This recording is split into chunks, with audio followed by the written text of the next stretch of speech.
Hi Year 2, welcome back, Mrs Powell here, and thank you to everybody that sent me their fabulous cupcake pictures last week. They were amazing. Now for today's art activity, we're going to be drawing one of my favourite creatures, the seahorse. They are so beautiful, I absolutely love them. So let me show you how it's done. So you're going to start your seahorse drawing with your sketchbook or your piece of paper turned long ways like this. We call that portrait orientation rather than that way, which is landscape, because our seahorse is going to be quite tall.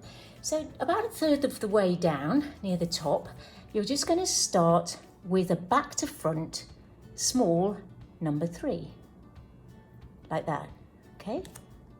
So that is going to be your seahorse's mouth. And from that, you're just going to do a line like that and a line like that. Now I'm pressing on quite hard, but I always say this to children, not to press on too hard with your pencil. Why? Well, because you can either draw over your lines if they're nice and light, or you can get your eraser and make some changes or refinements. So don't press on too hard. Okay, now for the head, you're just going to do a curve like that. Okay, and the bottom is just another curve like that. Okay, now we're going to draw a circle for the eye and another little circle inside. And you can put a little oval, little highlight there. Okay, so there's the eye of our seahorse. I'm just going to put a little line there to sort of make the mouth stand out even more. Okay, then you can just do some lines going into the eye, just to give it a bit of detail. Okay, great. Now we're just going to put some sort of curvy U's at the back of the head, like a little U shape, like that. And now we're going to sort of try and do the back of our seahorse. Now it's probably quite a good idea just to trace the shape. We're going to do a line that comes down and curves all the way down to there and stop. So just do that a few times just with your finger, so you kind of get that what it's called muscle memory of where your pencil is going to make the marks. Okay, so it's going to go round and then round. So I'll show you. So I'm just going to get my line going like this. And then it slowly comes in again, and then it comes back out again, all the way down to the bottom of the page almost, and let's stop there. Okay, so now we're just going to follow the curve of that same line. So we're going to go from the bottom of its cheek and just go, and then out a bit, because that's going to be the belly. And then down, and we'll just stop there, okay? Because now we're going to draw the tail. So the tail, let's use our finger trick again. Just is going to curl all the way around like that.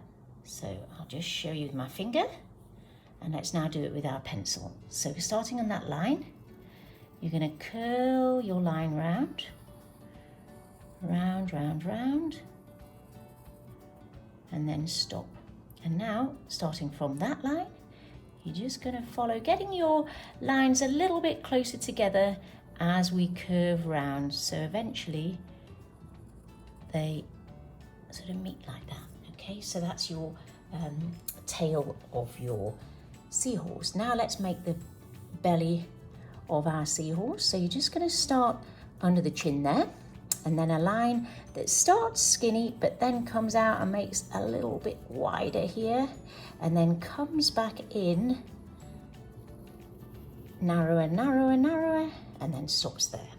Okay, let's put some detail onto our belly to make it look a little bit more three-dimensional. So you're just going to put some lines that start to gently curve.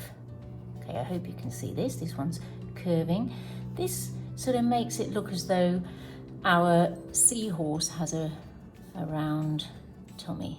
Okay, and just continue that down. You can sort of flatten the lines now. I'm making them a little bit flatter now as we get towards the tail. Okay, great. Now we're ready to put the fin on the back. So what we're going to be drawing are some really sort of like little spikes really. They're kind of sharp V's. So a V like that.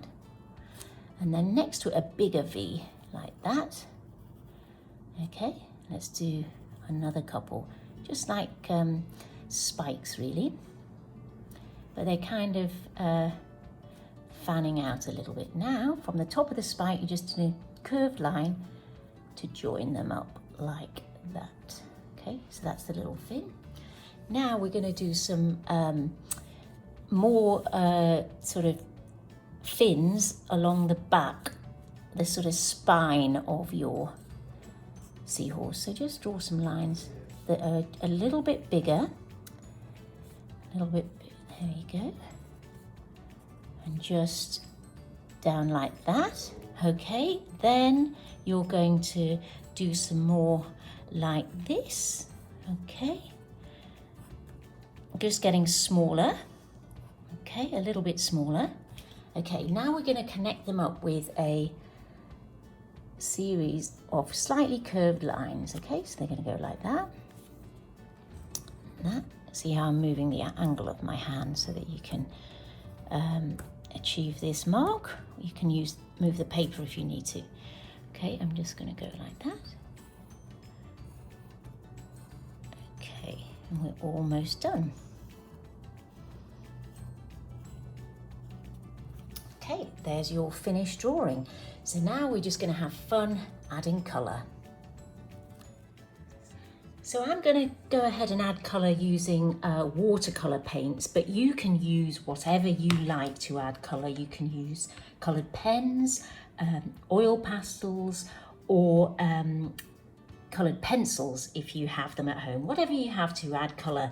Now with my watercolour paints, I'm actually going to think about adding what we call warm colours to the body of our seahorse. Warm colours are the colours that make you think of hot things like the sun or fire. So in this case, it's these yellows, oranges and reds. Okay, the reason for that is that I'm going to do the background of my seahorse with the cool colours. The cool colours make you think of cool things like water. So blues and greens. Okay, so I'm just going to start adding colour. Like I said, you can make your seahorse whatever colour you like. So I'm going to go in with some orange. And if you do have watercolour paints, the great thing about watercolour is that they blend really nicely. So let me show you. Once I put red on there, it starts to mix nicely together. That's what watercolours really like to do. Okay, so I'm just going to continue adding colour to my seahorse. I'll speed this bit up for you.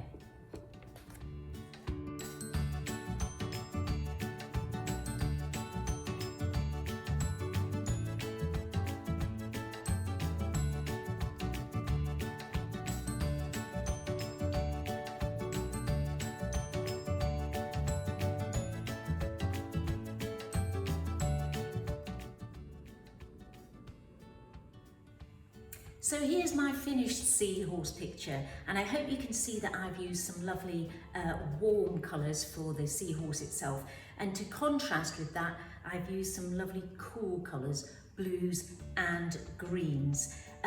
Now I have used paint, but of course, as I said before, you can use whatever coloured materials you have, pens, pencils, anything like that. Do remember to post your finished artwork onto your art portfolio, which you'll find on the Google Classroom. So have fun with this activity, good luck and keep drawing.